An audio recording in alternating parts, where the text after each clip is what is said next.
Para hablar de coyuntura pesquera y naval, por supuesto, con un invitado de la casa, un señor amigo, estamos hablando del ingeniero Horacio Tetamanti, que dialogó con Comunidad Portuaria y nos hizo un balance de todo lo que está sucediendo.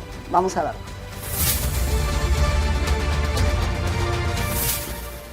Temas para abordar, muchísimos. Pasaron cosas que se dejaron de hacer y proyectos que tenemos y cosas para continuar. Y vos tenés una visión distinta y siempre fuiste un hacedor. Mañana vas a tener una charla en el Colegio de Ingenieros donde vas a hablar de los nuevos paradigmas de este puerto y el puerto logístico.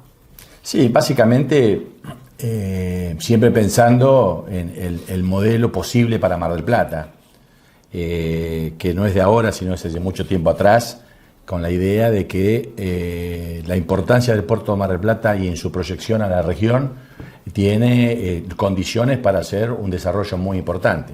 Por supuesto, la pregunta es por qué no se hace el desarrollo, sí, o por qué no alcanza el puerto de Mar del Plata la potencialidad que tiene. Sí.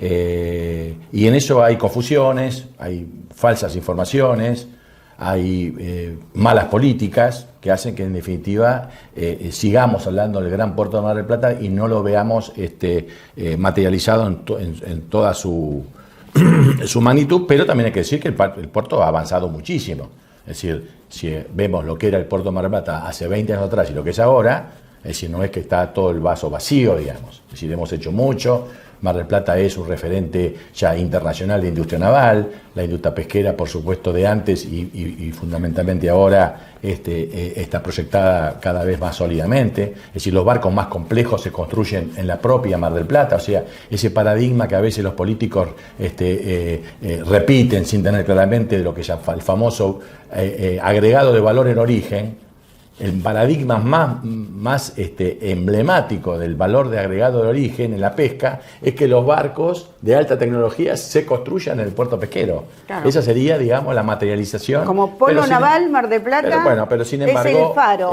No se termina de materializar. Un poco de la charla del otro día tiene como claro clarificar algunas cuestiones, para que las malas informaciones, por desconocimiento, por a veces por intereses que hacen que las cosas que se digan, digamos, crean lo que es muy dañino, que son las falsas expectativas.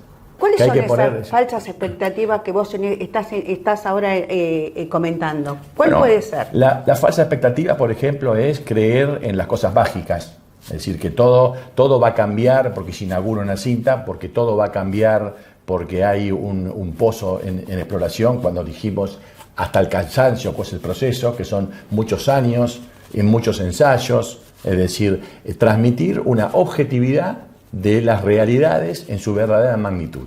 Y no colgarse, porque fíjate que hay muchas figuras que cuando venía mal la mano con Greenpeace y compañía, que se sumaban a la idea del Mar Verde, y después cuando eso empezó a tener materialización se hicieron todos offshoreistas de la primera hora, y ahora que los resultados son los que fueron, se bajan del carro, y eso me parece que no, es decir, la golondrina no hace el verano, es decir, ni es el cambio paradigmático que en su momento se empezó a vender del offshore, ni es ahora tampoco la tragedia que no termina nada, porque no puede ser, esos son los movimientos. Entonces, bueno, eso es la verdadera dimensión. Entonces, en definitiva, un puerto, hay que tener claro, ¿qué es un puerto? El puerto es una plataforma de servicios y tiene dos grandes clientes. El puerto es una plataforma de servicios a los buques y a las cargas. O sea, eso no hay que perderlo nunca de vista. Es decir, el esfuerzo es para que haya más cargas y haya más barcos. Y yo estoy convencido que hay petróleo, sí, y que se va a encontrar. Yo profesionalmente trabajé muchos años en lo que fue el presal brasileño, de antes y de después, donde realmente Brasil no tenía una gota de petróleo, era un condicionamiento a su desarrollo. El desarrollo grande industrial de Brasil vino a través de la explotación del presal. ¿Qué significa presal? Que el petróleo estaba abajo de una capa de sal. Y las técnicas decían que se iba a investigar hasta la capa de sal. Si no había petróleo hasta la capa de sal, no había petróleo. Y fueron, fracasos, fueron cientos de fracasos durante muchos años, hasta que a alguien se le ocurrió decir, bueno, vamos a ir más abajo. Y resulta que tenían un mar de petróleo abajo de esa capa, que era su límite mental, digamos. No sé así, porque sino también ahí, digamos, también la tecnología permitió esas grandes perforaciones a partir de desarrollos importantes que se hicieron fundamentalmente en el Mar del Norte. Y eso permitió que Brasil fuera lo que fuera. Y probablemente en la Argentina pase lo mismo, pero necesitamos seguir, insistir, resistir y continuar. Nosotros habíamos levantado la necesidad del offshore, allá cuando nadie creía. Se sumaban a los esfuerzos de las críticas de Greenpeace y compañía, fueron los mismos sectores, inclusive que impulsaron medidas cautelares para impedir, inclusive estuvieron a punto de que se abandonara ese esfuerzo. Después se sumaron, como si fueran los offshoreistas de la primera hora, de grandes entusiastas que iban a ser los transformadores de la realidad, y ahora que salió mal la noticia desaparecieron del escenario. Me parece que no ese es el camino adecuado. Hay que mantener las expectativas. Hay que mantener las expectativas objetivas, información correcta, seria y profunda del tema, para decir que el tema del offshore en el mar argentino es un tema que seguramente le va a dar muchas satisfacciones a las generaciones que vienen, en tanto y en cuanto sostengamos la misma política de insistir, de resistir y de volver a empezar, que, por ejemplo, nos dieron las enseñanzas no tan lejanas como Brasil, o más en el norte, por ejemplo, Noruega y otros países. Lo que sí estamos hablando de una proyección a 20, 30 años. Seguramente nosotros ya lo estaremos.